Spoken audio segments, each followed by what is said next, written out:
From Anne Arundel County, let's go to Baltimore County. We learned a little bit about the changing face of the county schools today. You can throw out the pencils and the marble notebooks. Textbooks may be a thing of the past.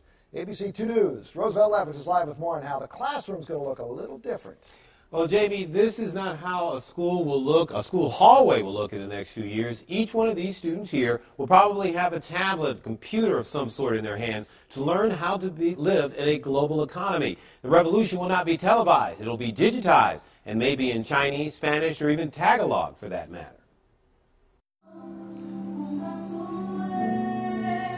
It was a dazzling affair for something that's usually marked with speeches and polite applause. The Baltimore County schools showed off the best the system has to offer, from ballet and music to painting and sculpture.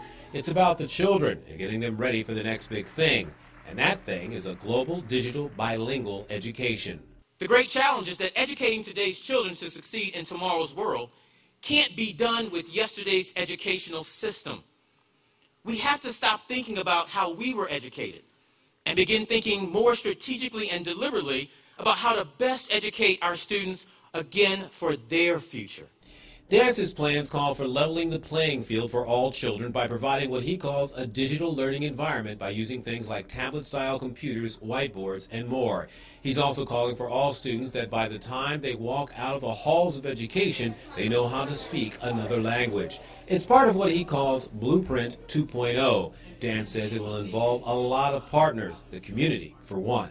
The kids today learn differently than they did certainly when I was in school 40 years ago, but even differently than they did 10 years ago.